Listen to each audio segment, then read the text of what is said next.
Welcome. I'm Roger Bodwin, the president of Restaurant Rockstars, and I'm pleased to be partnering with Performance Foodservice to present Restaurant Success, the series. In this installment, number 3, I'm talking about building your dream team staff. Know that your staff are the foundation of your business. They create impressions with your customers each and every day, so it's super important, not just to hire employees, but to build what I call your dream team. I'll tell you more about this in a moment. Let me tell you about more in this series. I'm really hoping that you tune into all of them. I've already covered leasing, owning, or buying an existing restaurant and the logistics of starting your restaurant. That's everything you need to know to open the doors to your first place.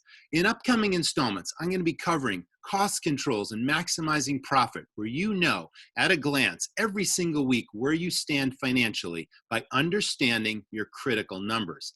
And building your brand. It's not about running a restaurant. It's about running a business and building a strong, powerful brand.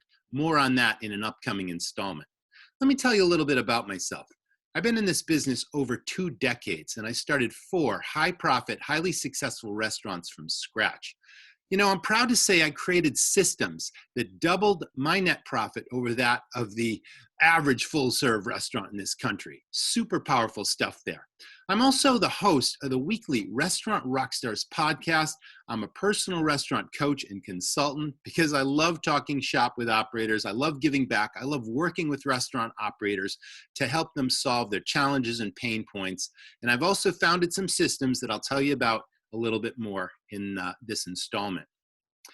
Performance Foodservice. I'm pleased to be a 21-year customer of theirs. You know, great people, great service, and just about everything you need for your restaurant they have in terms of food, in terms of beverage and supplies. Really great partnership I've built. You're in great hands with Performance. Let me tell you, it's really about recruiting, not hiring. This is a super competitive market, okay? It's always been a super competitive market. For whatever reason, it's a challenge to hire people, but that's not a problem if you do things the right way. Now, what I mean by recruiting is, who do you know? You know, just friends, people you know, people who maybe you've hired a person already because you're putting your restaurant together, and you say to that person, who else might not be appreciated in their current job, might be looking for something, just, you know, isn't treated with respect. They don't have a team environment where they work. And so I've built an incentive program going back so long ago. It really started with when I started my first restaurant 20 plus years ago. There was a hotel being built in my town, and they were going to get about 500 or 600 employees out of the local area. They were looking to hire that many people. So it was really challenging to hire. So instead, I had an incentive program in place. And how did it work? Well, I went to an A player. Every business has at least one person that you wish you had 20 more just like them. They're reliable, they're friendly, they're personable, they're there for the right reasons. They have a true desire to serve the public. That's what you're looking for, okay? And you say to that person, who else do you know that might be looking for a job, that really wants to be treated with respect, who wants to work in a team environment? I'm going to give you a finder's fee of a couple $100, okay, if that person comes in and has great performance over a period of time. Maybe it's 2 months, maybe it's 3 months. And then if that person lasts and, again, delivers the kind of performance and service we expect, I'm going to give that person a couple $100 as an incentive. And we're going to do this every single quarter. Why do we do this? And that may sound expensive, but it's really not. I learned a long time ago that turnover costs you the most money in terms of lost time, lost wages, productivity. You hire someone, they last, you train them and get them up to the speed in the job, and then they leave 3-4 weeks later, a month later, 2 months later, whatever, and then you got to start the process all over again. It costs about $3,000 every time you lose someone and you have to find a new person to replace them. No restaurant can afford that. So forget the help wanted signs in the windows. Forget the newspaper ads. You're just getting someone else's bad employees or headaches, okay? Instead, recruit. Talk to everyone you know and find the dream team staff. And then I'm going to tell you how to build them. It's all about incentivizing to find, motivate, and keep great people. So who are you looking for? You really need to know what you're looking for and what jobs you have to fill. And it starts with a detailed job description. And that literally lists line by line what your expectations are, what the responsibilities are in that job. Now, it's really important when you sit down with this person, when you hire them, that they sign each line and that you initial each line so that both of you have a mutual understanding of what is expected in both the responsibilities of the job as well as the results that should be achieved, okay? Get that line item signature line by line so that there's no mistake. And I tell you why that is. I read a book a long time ago. I recommend it to everyone. It's called The 1 Minute Manager, written by Ken Blanchard. Well, the overview of the book is this. You catch people doing things right. When someone does a great job, you praise them for that performance. And it doesn't have to be 1 minute. It could be 30 seconds. It could be 10 seconds. It could be a minute if they did something really extraordinary. And you always catch them in front of their peers and reward and praise them. Say, hey, great job, Sally. Great job, John. I really appreciate you doing this, okay?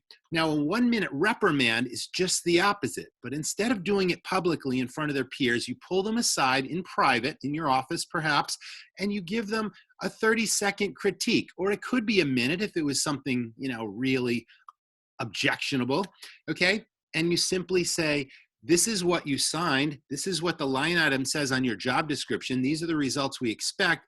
And instead of doing this, you're doing that. And now here's the key. You give them the chance to solve the problem. You ask them, how would you fix this? And what should I expect to see next week? And then you throw the ball in their court, and then you watch that performance and see if it changes. And you'd be surprised at the results you'll get. So I read The 1 Minute Manager. It's a great book, again, by Ken Blanchard.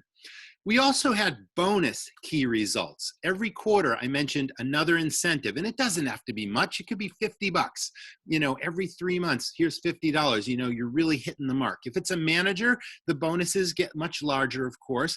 But again, the performance is more than compensating you back. There's a return on that investment because it all trickles down to the customer's experience, okay?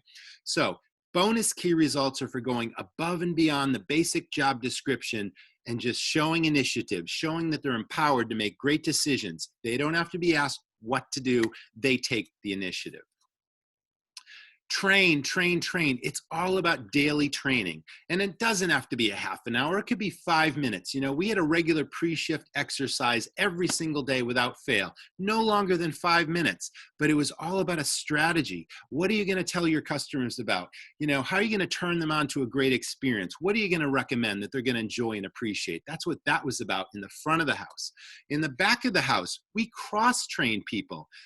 I had dishwashers that could be fry cooks. It was amazing. We cross-trained people. We had hosts that could be bussers, and we had servers that could be bartenders. And this was a really powerful thing. In case someone got sick or was on vacation, we always had a backup.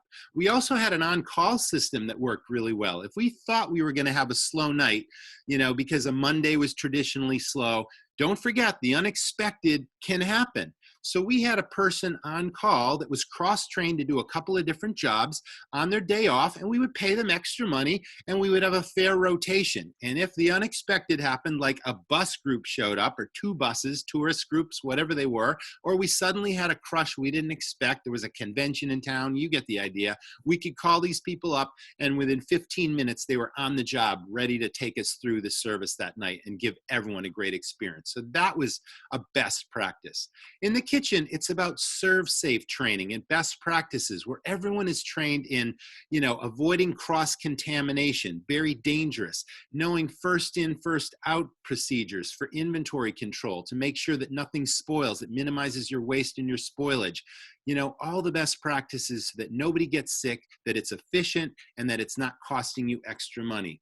And in the front of the house, product and restaurant knowledge is super important. Knowing menus inside and out, because customers ask questions all the time, and you never ever want to say, I don't know, let me go ask someone. That's a negative impression. Strike one. I had a pet peeve in my restaurant, and still do, because I'm still an operator today, and that's no order takers allowed. Order takers in my book provide ordinary experiences. They take the order, deliver the food, and bring the check. I'm looking to provide extraordinary experiences. More on order takers in a moment. This is a really powerful slide, okay? Take a look at the left. It's an iceberg. Why am I using this? It's a perfect analogy for restaurants. Let's look at the top of the water. When you think of an iceberg, you think it's this huge thing floating in the water, right? It sank the Titanic. Well, not really. Very few people realize that the largest piece of that iceberg is actually hidden and unseen beneath the water. Well, why is it a great analogy in restaurants? Well, look at the top of the water again. I call that the land of the order taker because that ice represents daily sales in any restaurant that just happened. You give the customer a menu, they look at it, they decide what they want, and they order. And these staff are leaving thousands of dollars a month in lost sales opportunities on the table. So below the surface is where all these hidden sales opportunities exist. Upsells. What's an upsell? Someone orders a gin and tonic, just a well drink, and the server suggests, would you prefer Bombay Sapphire or Tanqueray 10? They raise the check average by providing a premium product, and the customer appreciates that. And 9 times out of 10, take the suggestion. Add-ons. Every restaurant worth its salt will have lots of add-ons on the menu that are suggestions that enhance the meal. If it's a Caesar salad, would you prefer chicken, shrimp, Atlantic sea scallops? If it's a steak, would you prefer sauteed peppers and onions or one of our specialty steak rubs? These are all upsells and add-ons, okay?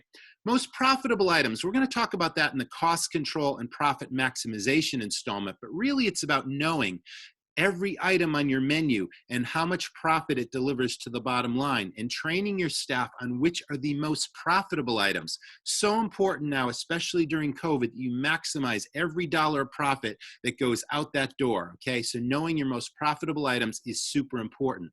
Bottles of wine. I love bottles of wine. It's like having an extra person at the table paying $20 or more for another entree without too much work. It's beautiful. Some states will even allow a customer to order a second bottle, and if they don't finish it, you can send it home with them to enjoy at a later date. It's a beautiful thing. Desserts. That goes without saying, right? How about coffee drinks? Lots of people drink coffee at the end of the meal. When was the last time you went out to dinner and the service suggested, would you prefer Bailey's or Kahlua or Jameson's in the coffee? Maybe with a dollop of whipped cream and some chocolate shavings. It's the perfect end to your meal. You can see how that would be appealing to a customer. I talked about brand building earlier, and again, we're going to cover all the details of brand building in an upcoming installment, but really it's about having a logo, a powerful logo that represents your brand. And then you can sell merchandise around that logo. People love t-shirts and hoodies and jackets and sweatshirts and flasks and pint glasses, and all this stuff are impulse items that you can sell at your host area that are an additional profit center. And believe me, in the restaurant business, you can't have too many profit centers.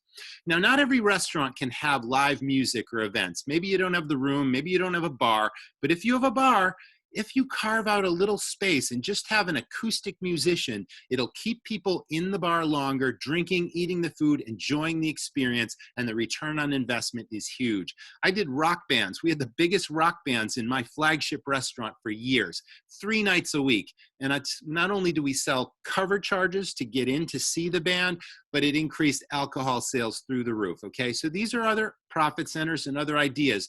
But below the surface, I call that the domain of the sales star. So you can have order takers that let the chips fall where they may and leave thousands of dollars on the table, or you can train sales stars. There's a huge difference. It's all about service and salesmanship. Think of it this way. Every restaurant in USA gets new customers in the door, first-time visitors every week that have never been in the place before, and they don't know the first thing about what makes it special or unique or different or what they'll enjoy. It's up to your staff to be so well trained to treat every first-time visitor as if they were a regular and to make suggestions that we know the customer will enjoy and appreciate. It's about superior service. So that my mantra, treat every customer like your most important customer, and that'll pay huge dividends. You won't believe how the online reviews go up when you treat complete strangers like they're old friends. It's just awesome. Recognition and rewards now. Super important. You know, this is the icing on the cake. It really rises the tide. It increases the team spirit, builds morale in your restaurant. And what you're really going for is where everyone feels like family, not employees. You know, I call this the culture of hospitality, family, and fun, where it's all about hospitality. Everyone feels like family and everybody's having fun. That's the magic formula. Now, recognizing people goes such a long way, and it builds the, like I said, the team spirit. I had a program I created years ago. I called it Difference Dollars. And this is how it worked. Every week on a Friday and a Saturday, because those were my busiest nights, and all 52 of my employees worked either Friday or Saturday. So I wanted everyone to witness this every week, and I wanted to recognize 2 people a week. So what I would do is call the whole team together in the kitchen before we opened our doors on Friday and Saturday night. And I got up on my soapbox and I told everyone who the winner was, and then I recognized that person for making a difference. And I told the story of what they did. Did they help a customer through a problem? Did they help a teammate? You know, maybe the dishwasher was walking across the kitchen and slipped on the floor and threw all the dishes in the air and smashed everything. And somebody didn't have to jump in, but maybe a server just happened to be there, helped pick up the mess. That was making a difference. That was team spirit. So I would recognize that person, and then I would hand them a $20 bill and a can of Red Bull. And I'd say, you know, Sally, amazing job. Thank you so much. And then here's the kicker. I would go back in the office and I would type up what the difference is, who the winner was, and what they did that made a difference. And I would frame it in an 8x10 frame, and we would line the walls of the employee area and the employee bathrooms and the hallway leading to the back kitchen with all of these differences. And whenever we hired a new person, it was amazing because you just see them reading all the differences, and that built that culture all by itself. It's like people knew what the expectations were, and everybody rose to the challenge. Simple program, cost me $40 a week. I can't tell you how that impacted my end customers' experience and rose the tide in the restaurants. Super powerful stuff. For true restaurant success, I want you to know you just need 3 things. And these are simple systems, okay? Cost controls and profit maximization is a system. I'm going to cover that in great detail in the next installment. We just talked about the Dream Team staff. I have a system for this. And then marketing firepower and building that powerful brand, again, will be our final installment in the series. So I hope you tune into all, okay? I want you to know that all these systems are available in one turnkey package. It's called the Restaurant Rockstars Academy. It includes everything you need to know to start your first restaurant, open the doors to that restaurant, as well as run it profitably and successfully. It's all there in the Academy, turnkey systems, audio tutorials. It explains everything, even the math part. I mean, if you hate numbers, it's like my audio tutorials make it simple for you to know your critical numbers and maximize your profit. So where do you get it? It's available at the OneSource partner page at www.performancefoodservice.com/OneSource. Go to the OneSource partner page at performancefoodservice.com, and I'm giving you a 10% deal, 10% off the Academy exclusively for performance customers. Okay, don't miss out. If you haven't already seen them, go back and watch the leasing, owning, or buying an existing restaurant section. Again, everything you need to know, the logistics of starting your first restaurant and opening the doors, all that information exists in the first 2 installments. And don't miss my upcoming features on cost controls and maximizing profit, as well as building that powerful brand and what I call affinity, that powerful sense of loyalty to your customers, or spreading great online reviews and coming back again and again. Thanks so much for tuning in. I'll see you in the next installment.